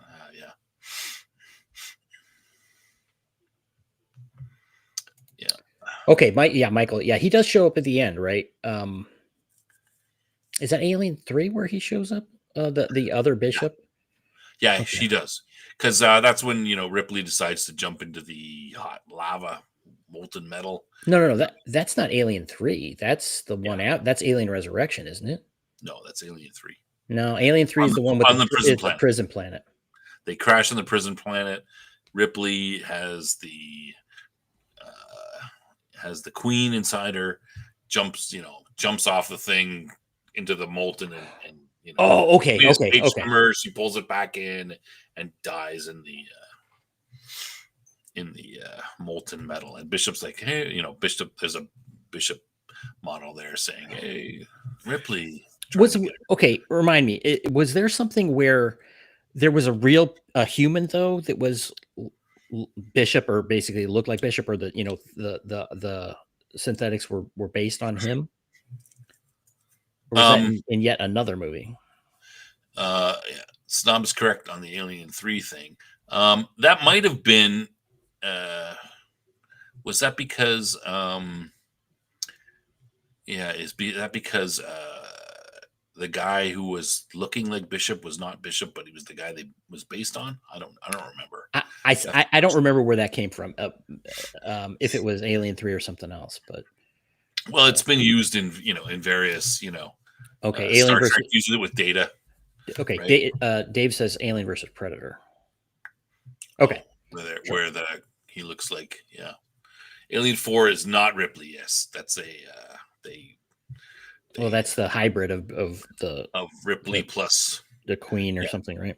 Yeah, supposedly somehow they get some DNA somehow. That seems, I don't remember how, but it jumps into the blast furnace. It's like a molten lava or something like. Anyway, yeah, okay, all right. We're coming near the end here.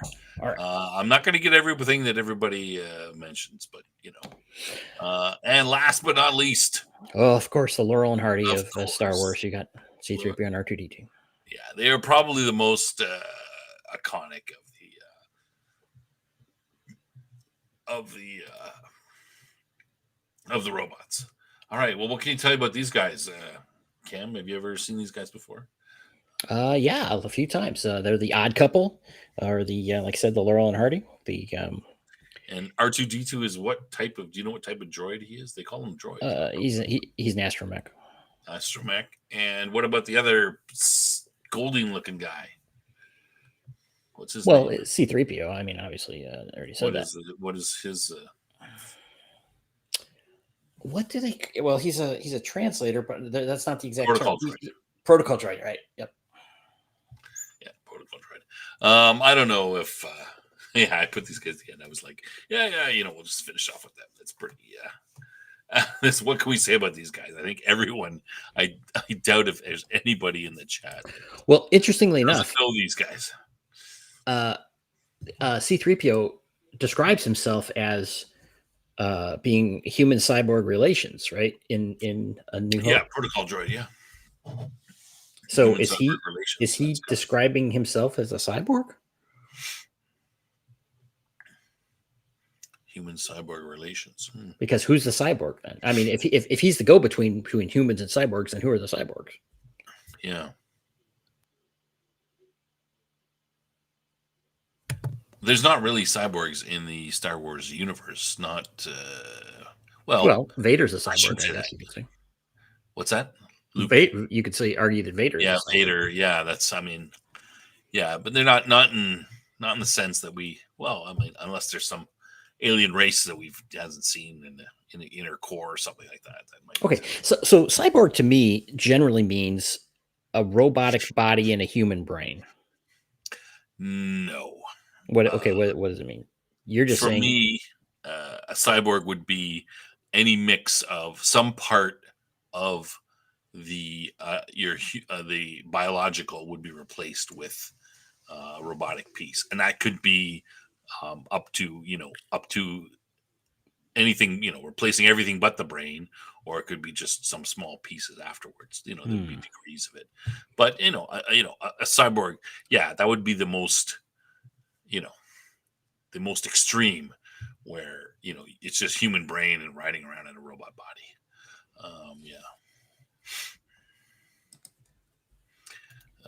Okay, Michael's providing a little bit more information. Yeah. This is if you say that Bishop's body is patterned after Wayland or Utani, and that he was actually human, his ear inside his face was ripped off. So yeah, I thought I remember something like that as well. During the scene with Vader and Battlers, there are a few cyborgs there. Yeah, I mean, there's aliens, and you see them, you're like, is that part of their? Do they have to like like I wouldn't. Lando's assistant was a cyborg. I wouldn't say that. He is. They By have your these. definition, he surely is. Well, he's got this thing around him that connects him to the computer. Is he a cyborg or is Yeah, it well, just that's the thing a is device? It's implanted. implanted into his brain. Yeah, Yeah, and his Lobot. his race they do that normally, but they're not born with it or anything. It's not. No, Yeah, I guess. I mean, you're right. Yeah, yeah. and there's some. There's third party stuff about Lobot. Yeah, but I haven't. I don't know that stuff, so I don't want to talk. I don't want to talk too much about it. But yeah, I Well, mean, and you might say, well, there's a difference between you've got. I'm sure you have some aliens that are wearing like breathers and stuff like that to keep them, alive, or to they're breathing the atmosphere in different areas. But I mean, Vader's mainly, it's like a medical suit primarily. okay, so does it have to be to be? Does it have to be hooked into your nervous system, or I mean, would someone like again someone who lost a leg in war or something, and they have a prosthetic? Yeah. That you wouldn't call that a cyborg, though, would you? Well, I mean, I think you could say that. Hmm. Yeah, you could say that. I I don't know. Weatherman's talking about Lobot. He has part computer brain, so cyborg. yeah. Yeah, I think his brain. It's his brain. I thought that thing on the side of his head is just, it helps. It communicates with it's. Yeah, it's not clear in just in Empire, Yeah, exactly what the nature of it is. yeah. It could just be a Right. headset, like you said, but in others, it might be in the novelization where it talks about him a little bit more.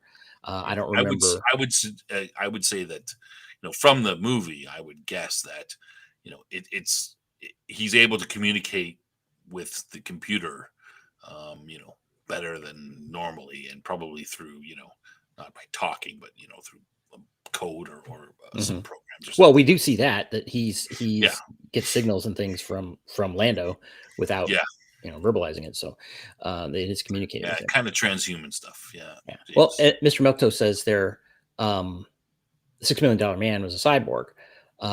Which okay, so but I mean they describe him as bionic, right? So what's and that these are again I don't know that I could describe the difference between a bionic person and a cyborg. Yeah, I think bionic is just a name they made up to. I mean, he's got robotic parts. He's basically a cybernetic cyborg. Um, Hmm. but it's just like bionic, just like it's just or just throw quantum in front of anything, right? And it's binary or something in front of something to make it sound more sciency. Call it a tachyon field. Yeah, yeah. Cadian, Cadians. Yeah, there's detecting some Cadian particles. What are those? Oh, whatever. So yeah, I don't think bionic is it's not a specific. It doesn't mean anything specific. It's just sort of science. Insert sciencey word. Yeah, yeah. Some of those things different words for the same thing. All right. Okay, and that's my last one. So most of those ones that I showed, like I said, I tried to pick the things that I thought were most iconic. There was a bunch that I found that I didn't put in because I didn't know them very well or didn't consider them to be too, up there. I thought these were, I could have included some anime stuff like Voltron or anything like that. What about Mecha Godzilla, like Kit from Knight Rider? Okay, Um, so that would have been a good one. yeah, I mean that's a kind of a robot. Astro Boy's a robot. Um, uh, the Major uh, from Ghost in the Shell, she's a cyborg. Mega Man, you know.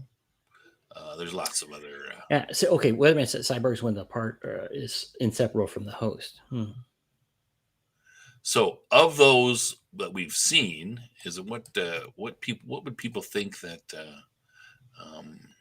the most iconic one? Would people agree that is it's probably the most iconic, meaning the most well known, the most. I'd probably say R2D2 C3PO would be the most iconic. Well, today probably, sure. Yeah, today. Um, Okay, El Pesner mentions about Voltron as a mech, and then Cyborg Weatherman had mentioned Cyborg as part when they're inseparable. So while you're, I mean, like Pacific Rim, for example, where the people were connected into the yeah, giant yeah. mechs, right? But they obviously they could disconnect, Yeah, but while they're connected, that's like driving a plane or a tank or something. That's a robot. yeah, but I mean, it's linked into their brains, though. You know what I'm saying? It's, I mean, other than the fact that they can connect and That's just a disconnect, that's just what's a the difference? control measure, right? Like that's just Okay, a way. but you could Like, say the same is there thing, though, can is you? it really that different between I'm going to control something with my mind versus I'm going to move levers and stuff, right? I don't. Okay, so then you're saying that the cyborg, that's more like what Weatherman was saying. It's about being inseparable rather Yeah, than. because I mean I think that's a human driving a robot. I would say Okay, but how is that different from? Okay, it's let's use Darth no Vader. different than you driving a car, just a different way of driving it, right? Like, Okay, but once again, how is that different from driving robotic legs? well, you've got a robotic leg that might be attached to you instead of it replaces your leg. Okay, and that's what I'm. That's the distinction I'm trying to Yeah, see where you fall on it. Is it the inseparability that Weatherman mentioned as being the factor, or is it the nature of the connection? You see what I'm saying? Beyond being inseparable. Like again, the $6 million man, it's part of his body at this point. yeah, Darth Vader is part of his body. These other yeah, guys, they can connect or disconnect. yeah. I mean, For because me, wouldn't you agree that being part of a mech like in Pacific Rim? I'm not just saying if you're sitting there moving levers, when your brain is connected into it, like in Pacific Rim, then for the time they're connected, isn't that the same as a cyborg that we're like uh, like Darth Vader? no, I wouldn't say so because for me, that's just a control mechanism, right? Okay. And the fact that at some point, I mean, Musk is working on this, right? Like in his Hmm. at some point, we'll be able to control things with our minds, perhaps. There's no difference. It's to me that's just a difference of a degree. Whether I'm moving a steering wheel, to drive the car, or I'm thinking to drive the car. It's just a more advanced control mechanism, I would Okay. say. So I Okay. would Well, say that. I don't have a strong opinion on this because I'm trying to figure out this needs one of those things where it's all defined for the fine points because Jason mentioned here the bionics are attached and the biological organism is dependent on it in some way. Yeah. Sure. Well, Yeah. I agree with Jason and Outpost Nerd. It's not attached to you permanently. You don't have to, you don't need it in order to, you know, it's not keeping you alive or taking over some function that you didn't have before or lost. Hmm. So then, yeah, I would Mike. say that's Okay. not a cyber. It's like that's riding in a vehicle, right? Like Okay. even if you're connecting to it mentally, that's just different control mechanisms. Okay. Where here, Mike, go. Can you pull up Michael's thing? Michael says the Traveler RPG brings out they have a Venn diagram: bionics, cyborgs, robots, androids. They'll put it on the okay. So Yeah, they sure, that'd be interesting. figure I'd that like out. to see that. I used to. I used to. I don't think I used to have Traveler. Yeah. Yeah, that'd be interesting. Okay. Yeah, post it. Okay. Sure. So what was my score? What was my grade on this? You pretty much got them all. I thought you did. I thought you might have trouble between Robbie the Robot and the robot from Lost in Space, Forbidden Planet. But those are the only ones that I didn't really know myself. Like I didn't recognize. So I missed the name. I missed the name on one of them. Right early on, it was I knew the movie, but not the name of the. Which one? I forget.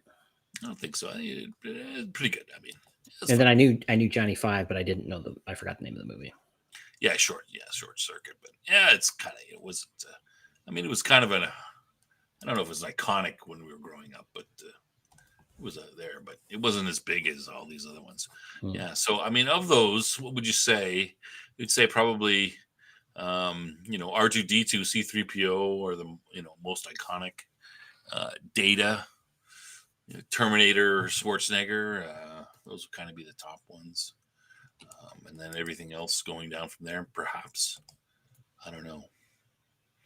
I'm curious what people would say. Some Doctor Who, the Daleks. Doctor Who's not as popular in America as Star Wars, Star Trek would be. But yeah, all right. So that's it. If anybody wants to talk about a little bit more, I want to go in the Discord and fight about it. Death Angel Shadows pointing out that I forgot Marvin. You forgot Marvin's name. Yes, his name. Yeah, Marvin the Paranoid Android. Yeah, all right. Anybody wants to go in there and fight about it? Go ahead into the Discord, and we might do this again. We were this is a very general one. We were kicking it out before, and there was a couple of ideas that I had. I don't remember. This is like months ago, Cam. I don't know if you remember. We were talking about the most. I think it would be interesting to do the most evil robots, or and we can argue about whether Devil from Futurama, whether the robot was evil or not. Maximilian. Maximilian. Yeah, I didn't mention him. Was Megatron right? The Daleks were right. Yeah. All right. Okay, so is that it for the show? What about administrative stuff, Cam? You've got this coming Wednesday, we've got another episode of Babylon 5, and I forget which episode it is, so let me look that up real quick. Yeah. While you're doing that, I will. We don't have a show for next Sunday yet, but the Sunday after that, we're going to have a special guest. We're going to have Al from Critical Moves podcast. We're talking about video games, specifically 4X and grand strategy style video games.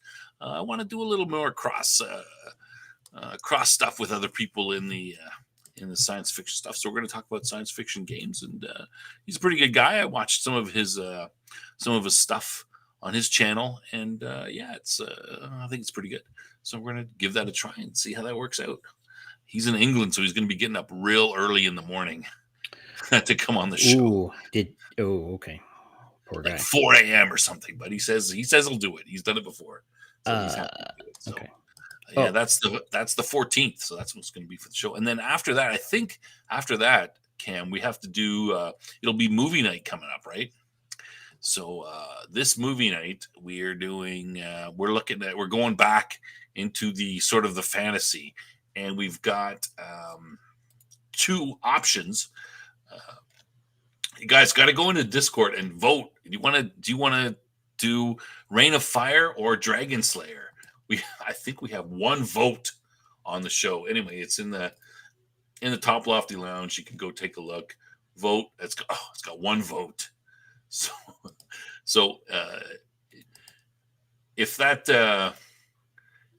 Unless somebody else starts voting, it's going to be whoever that one person is who picked it. They're going to get their vote. So, go in there and say if you want to do Dragon Slayer 1981, Dragon Slayer, or Reign of Fire from 2002. Vote, and we'll do that show.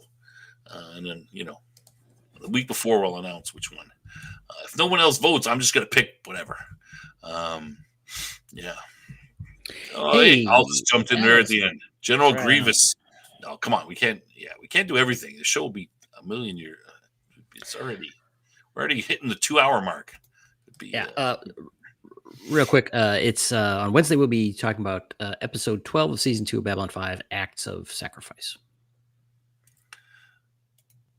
James, neither. Acts of Sacrifice. Yeah. All right. That should be a good one. I haven't watched that one yet. Right. All right. Gotta watch Acts of Sacrifice. All right.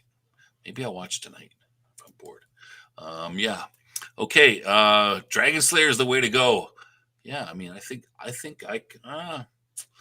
I've seen Reign of Fire. I don't know if I've seen Dragon Slayer. Or anyway, Dragon Slayer is a lot older, so it's been a longer time since I saw it. Yeah. It's not sci-fi. Occasionally we do.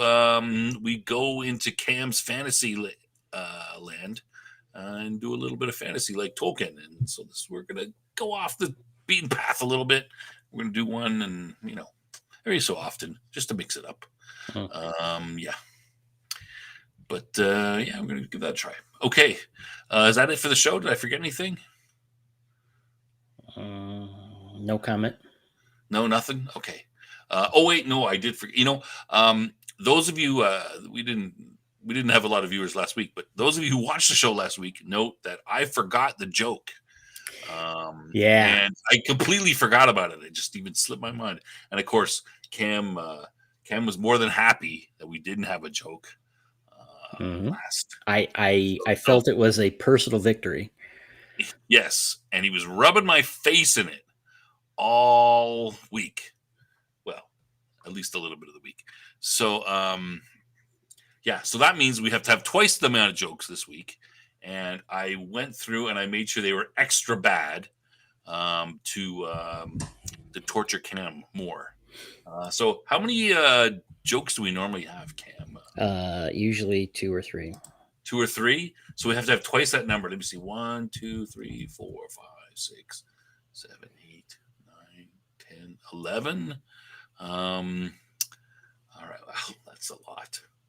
Oh, I don't know, but of these jokes, I don't know which ones to do because all of them are really bad. Like it's just. All right. Well, let's just get started. Yeah. Sorry. Yeah, please just rip off the Band-Aid. Let's go. Have to listen to the jokes you don't want to. Okay. And these, of course, are all robot related, so I'm sure you'll enjoy them. First one's pretty. It's too easy. What's a robot's favorite kind of music, Cam? You should know this one. I don't know. What's a robot's favorite type kind of music? Come on, heavy metal. Everyone knows that. Why did the robot blush? I don't know. Why did the robot blush? Because it saw the computer's hardware. How do robots eat their guacamole? I don't know. How do robots eat their guacamole? With computer chips. All right. Why was the robot tired? Oh, we're going for 4? Okay. Why was the robot tired? Well, I said twice as well. You got 11. We're going to go. Why was the robot tired? Yeah. Why? It had a hard drive. What do robots use to get solar panels? Oh, no, wait. Oh, I blew that one. What do robots use to get a suntan? Solar panels. Okay. How do robots stay in shape? I don't know. How do robots stay in shape? They do circuits. Right? Circuits. That's a good one. That's a good one. Sure. That's a good one. This might be getting better. What do you call a sad robot? I don't know. What do you call a sad robot? A woebot. Woe is me. All right, this one is specifically about Cam. My God, it's going on forever. Why was the robot angry? Why was the robot angry? Everyone kept pushing his buttons. Right, that kind of happens with you, right? Everyone. Yeah. All right. What happens when they shut down the robot highway? No, they are getting better. Okay, this is the last one, right? No, 2 more after that. Okay. Okay. What happens when they shut down the robot highway? I don't know. You take the R2 detour. Okay. All right. What do you call a pirate droid? I don't know. What do you call a pirate droid? R2D2. Okay, those last 2 are okay. All right, last one. And this one is actually predicting the future. Okay, a robot walks into a bar, orders a drink, and lays down some cash. Bartender says, "Hey, we don't serve robots." And the robot says, "Oh, but someday you will." Okay, that one. It works. All right. It's true. It's true. It's true. Trust me, it's true. I know. We've seen the future. All right. That's it. Cam, we got to laugh at the last one. We end the show right away. Don't end on a high note. Thanks everybody. Don't forget to like and subscribe. Next week it'll be a surprise show. We'll figure something out, But after that, video games, and come see us on Babylon 5 for Babylon 5 this Wednesday with Jason and Death Angel Shadow. Yeah, thanks everybody for coming out. Thanks you, for Wednesday. the lively chat. Everyone added a lot of good context. Yeah, and fight it out in the Discord. I'm going to go in the Discord after, and I'll hang out there a little bit. If anybody wants to jump in, you don't have to, but it's something we're going to try to do after every show of this show. Hang out a little bit, but whatever. All right, thanks everybody. Good night.